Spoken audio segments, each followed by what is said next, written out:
O que está acontecendo é o seguinte, a pressão em cima do Lula e em cima do Moraes está gigantesca, está muito grande. Por quê? Porque basicamente o Lula gastou como nunca, acabou o dinheiro. E para você ter uma posição confortável na vida, dinheiro é muito importante.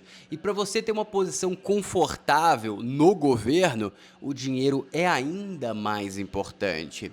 E depois que saiu aqueles boatos da revista Veja, boatos com aspas, e depois veio o testemunho do Cid, depois veio a prisão do ex-ministro do turismo do Bolsonaro. Você começa a juntar várias coisas e observa que algo está se movimentando. E a movimentação, pelo que parece, nos bastidores foi a seguinte: o Lula fez um pedido bem peculiar ao Moraes. O Moraes, com a sua imagem mais desgastada do que pneu de táxi, pensou: Lulinha, eu acho que vai ficar um pouco difícil, você sabe, né? Os Estados Unidos estão de olho em mim, se eu continuar apertando assim eu vou acabar preso. O que o Lula respondeu? Prisão é muito bom, já tive lá. Mentira, essa parte não aconteceu não, poderia ter acontecido, né? Mas, basicamente, o Lula continua pressionando o Moraes. E o Moraes já está contra a parede por causa das coisas que o Cid falou, que basicamente enfraqueceram muito, mas muito a delação dele, o que tornou o julgamento do Bolsonaro mais complicado e mais delicado que já era. E aí o que aconteceu? Os advogados do Bolsonaro deram um cavalo de pau e mudaram a estratégia, que já mudou já faz algum tempo. Eles não estão buscando mais a inocência do Bolsonaro. Eles só querem não dar uma justificativa para uma prisão antecipada, o que justifica a posição e a estratégia do Bolsonaro no julgamento, e também eles querem enrolar o processo. Porque qualquer presidente que venha em 26, que seja de direita, vai dar anistia ao Bolsonaro. Dessa forma, acabou. Game over para o STF. E tudo sugere que o Senado vem junto de direita para fazer uma limpa democrática no STF, vamos dizer assim. Ou seja, tudo está se desenhando neste embrolho. Só que tem um ponto ainda. O ponto é que não está tendo dinheiro para levar o governo Lula de pé até 26. 25 já está muito difícil, 26 vai ser mais difícil ainda e as estatais estão virando um bueiro de dinheiro. Ou seja, agora os dois sócios, o STF e o Lula, estão muito preocupados. O Lula está tendo a brilhante ideia agora de criar mais um imposto para o Pix. Toda vez que você fizer um Pix, basicamente, automaticamente, o governo dá a mordidinha dele. Ou seja, algo que vai ser muito impopular. Paralelo a isso, ainda tem a CPI do INSS. Tudo isso mostra que a situação do governo está extremamente complexa e o Bolsonaro está aproveitando para atacar. Vou te mostrar tudo isso nesse editorial. E lembre, todo dia às 9 horas tem editorial aqui no canal, então se você gosta de ficar sempre informado, com resumos completos de notícias, olhando uma visão política bem sóbria, se inscreve no canal, ativa o sininho e curta. E se você puder, compartilhe esse vídeo para a gente conseguir alcançar mais brasileiros e conscientizar todos para 2026. Dito isso, vamos começar. Primeiro, estatais registram um rombo de 8,7 bilhões em 2024. Por que eu estou trazendo essa notícia antiga? Porque, na teoria, esse número deve aumentar entre 30% a 40% esse ano. Então a gente está falando em algo acima de 10 bilhões de rombo. E esse ano está muito pior porque o déficit fiscal já está na casa dos 75 bilhões. A expectativa para terminar 2025. Logo, a gente deve imaginar que em 2026 as vacas vão ser extremamente magras. E qualquer estratégia do governo para lidar com isso é o básico, o que ele sempre faz. Grave. Governo estuda imposto do Pix com alíquota de até 0,2% para elevar a arrecadação sem cortar gastos. 0,2 parece bem baixo, certo? E realmente bem baixo, mas a gente sabe que tudo começa assim.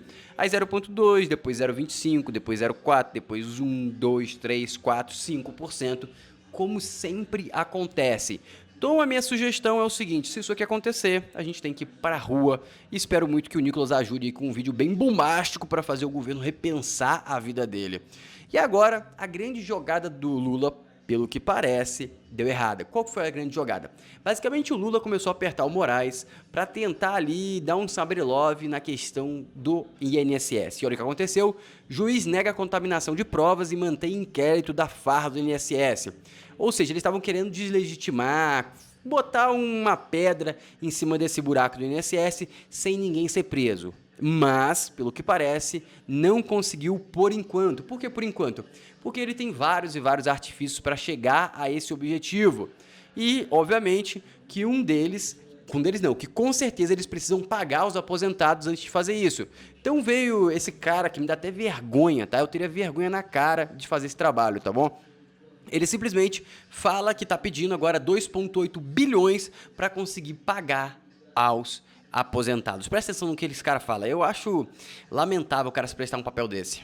Nós pedimos um crédito extraordinário para o Supremo Tribunal Federal para que nós tenhamos condições de pagar a todo mundo. Então é um pedido tranquilo, normal, que nós fizemos ao Supremo. Normal você pegar 2,8 bilhões para conseguir pagar os aposentados que foram roubados, em vez de você tentar pegar os bens desses indivíduos que não foram bloqueados, os bens dos sindicatos. Ou seja, é uma vergonha sem tamanho. E é normal. Para ele é normal. Entendeu a palavra normal? É normal isso. Isso é normal. Supremo Tribunal Federal, já aconteceu outras vezes e nós estamos confiantes de que vamos ter êxito nesse pedido. A Advocacia Geral da União, desde o momento que teve conhecimento da fraude, apresentou a criação de um grupo especial de combate às fraudes. Mas bloquear os bens dos sindicatos até agora nada, né? Aí é uma vergonha, isso aqui é vergonhoso, vergonhoso, vergonhoso. E por que isso está acontecendo? Está acontecendo por causa disso aqui, ó. Número de sindicatos, Argentina, 91, Reino Unido, 168, Estados Unidos, 190, Brasil, 17.289. É muita gente mamando, E é de quem? Qual espectro político que são os sindicatos? Ou seja, tem gente que pede pra ser trouxa, né? Agora, indo pro internacional, comentando um pouco mais sobre o Irã e Israel, Netanyahu diz que atacou o Irã para evitar o holocausto nuclear. O que faz sentido. Eu acho que o Irã com uma bomba nuclear ia ser o caos absoluto. Lembrando que eles atacaram, dia 7 de outubro, Israel de graça. De graça eles invadiram e mataram 2.000 pessoas. Logo, eu entendo completamente o Netanyahu. Não estou dizendo que está certo o que ele está fazendo, mas é compreensível a atitude dele lá contra o Irã. Dito isso, temos uma notícia boa, olha só. A Argentina registra a menor inflação mensal desde 2020, sob o governo Milei. Ou seja, o Milei está dando uma aula sensacional na Argentina e eu acho que o próximo governo aqui do Brasil deve copiar para conseguir melhorar esse buraco que o Lula está metendo a gente. Agora eu vou mostrar para vocês as falas de um bilionário empresário americano que defende 400% de taxas contra a China. Presta atenção no que ele fala aqui. Não, isso não é o suficiente. Eu estou defendendo tarifas de 400%. Eu faço negócios com a China. Eles não seguem as regras. Estão na OMC há décadas e nunca respeitaram os acordos que assinaram. Eles roubam propriedade intelectual, copiam tecnologia, fabricam e vendem de volta pra gente. Eu não posso nem processar nos tribunais deles. Eles ignoram todas as regras. E eu quero que ela pegue um avião pra Washington e jogue duro com eles. Isso não é mais só sobre tarifas. Por décadas, ninguém enfrentou a China. Nem os europeus, nem as administrações passadas. Como alguém que trabalha diretamente com isso, eu digo, já deu. Eu represento milhões de americanos que tiveram suas ideias e tecnologias roubadas pelos chineses. E que fique claro, eu não tenho nada contra o povo chinês. Eles O que ele não fala aqui é que todo esse roubo intelectual e tudo mais, faz os preços desse patrimônio intelectual ficar muito mais barato nos Estados Unidos e no mundo como um todo. Logo, essa tributação que ele fala geraria uma inflação global gigantesca, tirando o acesso de muita gente a muita coisa.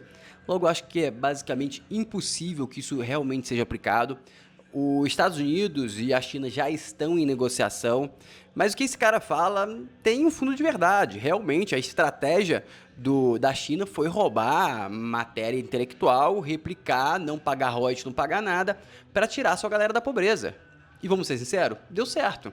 A pobreza na China era gigantesca, era infinita, e agora é muito menor do que já foi. Essa é a grande realidade. Comentário de 400% eu acho que é um pouco marqueteiro demais, mas deveria ter algum tipo de negociação ali no meio. Dito isso, temos uma notícia boa. Empate de Ratinho Júnior e Lula anima projeto de Kassab à presidência. Por que isso é positivo? Porque é mais uma pessoa de direita que está empatando / ganhando o Lula nas eleições. Ou seja, a eleição de 2026 vai ser uma surra de gato morto até o gato miar no Lula. Essa é a grande realidade, tá? Essa é a grande realidade. E cada vez que sai mais pesquisa, mais pontos mostram isso. Agora, presta atenção aqui nessa colocação do Marsigla, tá? Que eu acho muito pertinente, tá? Eu achei extremamente pertinente, por isso até que eu tô trazendo aqui. Presta bem atenção, tá? Preste bem atenção. Deixa eu passar aqui. Olha só, vou soltar aqui para vocês perceberem, para vocês entenderem. Essa parte que ele vai falar? Ele vai falar da posição do Cid, a posição do Moraes, a posição do preso, do cara do o ex-ministro do Bolsonaro que foi preso. Ele vai colocar tudo isso num balão e fechar de uma forma magnífica. Em seguida eu vou mostrar uma matéria que mostra como a situação do Moraes e do governo está complicada. Presta atenção. O que está na mesa? Não dá para a gente ignorar o fato de que essa matéria da Veja, que saiu anteontem, se eu não me engano, dizendo que o Cid mentiu, de que o Cid estava mentindo, isso repercutiu à beça. É óbvio que isso tem um impacto nessas notícias todas do dia seguinte. Vão lá e prendem o Gilson Machado. Vão lá e prendem e soltam. Um negócio bizarro, aliás, prende e solta, eu nunca vi isso. A pessoa foi solta de ser presa. Olha só que maravilha. Pô, isso em si já é uma questão, porque se ele foi solto antes de ser preso, ou a gente tem aqui um judiciário bipolar que manda e desmanda em si próprio, eles mandam e desmandam neles mesmos, ou a gente tem aqui advogados que estavam sabendo de uma ordem de prisão que sequer tinha sido cumprida, que é algo que deveria ser sigiloso, porque se o advogado entra com um pedido para revogar a prisão antes da prisão ser feita, significa que a prisão vazou. Se a prisão vazou, o que adianta a prisão? Porque a pessoa foge. A prisão ninguém pode saber, senão ninguém prende ninguém. Já é esquisito, um negócio super esquisito. Aí o Cid é preso, solto e depois vai depor. Por outro lado, o Gilson é preso por algo que é uma acusação grave. Se ele realmente pensou ou tentou emitir um passaporte, seja o que for, para o Cid sair do país, isso é grave. Agora, independente disso, tem uma estratégia que a gente não pode deixar de analisar. Repito, num dia sai na imprensa que o nosso tio Cid mentiu. No outro dia, o Cid é preso, solto e vai depor. O Gilson é preso. Então a gente precisa analisar a estratégia do STF, porque o STF está agindo, nesse caso, também politicamente. A grande verdade é que eles estão desesperados, tá? Se você olha friamente as posições, as ações do STF, os caras estão desesperados. É tiro no pé, é curativo que ele mesmo faz, tenta limpar, aí ele suja, aí ele culpa terceiros, aí fica claro, aí viraliza, aí eles falam, vamos censurar, não censurou, viralizou mais uma vez, criticando, batendo, ou seja, é meio que esse caminho. A gente precisa, ou só politicamente, isso não pode sair da nossa cabeça. Na minha leitura, o que acontece é que se o Moraes tinha duas opções quando saiu a matéria dizendo que o Cid mentiu, ou ignorar os fatos, e aí fica escancarado que o Moraes tem lado, a gente sabe que tem, mas fica escancarado, eu acho que ele não queria, ou então o Moraes precisava fazer alguma coisa. Só que se ele fizesse o que devia fazer, que era prender o Cid, revogar a colaboração, anular a colaboração, cancelar a colaboração dele e fazer com que ele voltasse para a cadeia, em tese é isso, mentiu, não tem mais a colaboração. Uma das exigências da colaboração é não mentir. Então ele teria que voltar para a cadeia. Voltando para a cadeia, o problema do Moraes é que o Cid é a única coisa que para de pé, o processo predileto do Moraes. Esse processo preferido do Moraes, ele só para de pé hoje com o Cid como colaborador. Então ele fez a seguinte opção: ele traz o Cid para depor em um outro processo que não tem nada a ver com isso, supostamente, e dá uma prensa. Eu acho que vai acontecer isso, eles vão repactuar com o Cid alguma coisa, como já fizeram antes. Vocês se lembram? Em alguma... Porque eles não têm opção, entenderam o ponto? Entenderam? Eles não têm opção. E o que reforça tá aqui, ó. Essa aqui é uma matéria da Veja falando de como tá procedendo os advogados do Bolsonaro. Presta atenção aqui, ó. Precedente mensalão, o sonho dos advogados para mudar o destino do Bolsonaro na trama golpista. Juristas listam uma série de cenários que podem embaralhar o julgamento e a eventual prisão do ex-presidente. A grande questão, essa aqui é a lista, eu vou resumir para vocês aqui o que está acontecendo. Basicamente, qual que é a estratégia dos advogados do Bolsonaro? Eles querem gastar tempo, eles querem enrolar. E um dos cenários aqui é jogar para o plenário, ó. O plenário do STF decidiu durante o julgamento mensalão que cabe ao plenário do STF, ou, portanto, não à turma que hoje julga o trama golpista, a análise sobre a admissão dos infringentes, ou seja, jogaria o caso do Bolsonaro para o plenário, ganharia muito mais tempo, e isso daria talvez para passar as eleições. E aqui tem vários formatos, e muitos deles, como o próprio título aqui fala, são precedentes do mensalão, foram utilizados no mensalão. Ou seja, o que utilizou para salvar aí corruptos, talvez possa ser utilizado para salvar o Bolsonaro ou adiar sua prisão para depois das eleições. E a gente sabe, depois das eleições vai ter anistia e aí vai ter uma caça, que vai vir aquela frase à sua mente: o grande sonho do oprimido é ser opressor. Existe o dia da caça e o dia do caçador, e pelo que parece vai virar o dia da caça em breve. Essa é a grande estratégia dos advogados do Bolsonaro, porque eles sabem que não tem muito o que fazer, tá? Não é sobre lei, mas sim sobre política, e isso foi reafirmado até pelos advogados do Cid nos prints que vazaram na própria Veja. Reforço meu convite, todo dia 9 da manhã tem editorial aqui no canal, e também reforço para você curtir o vídeo, se inscrever no canal e ativar o sininho. Se você puder compartilhar, ajuda muito sempre. Um abraço e até o próximo vídeo.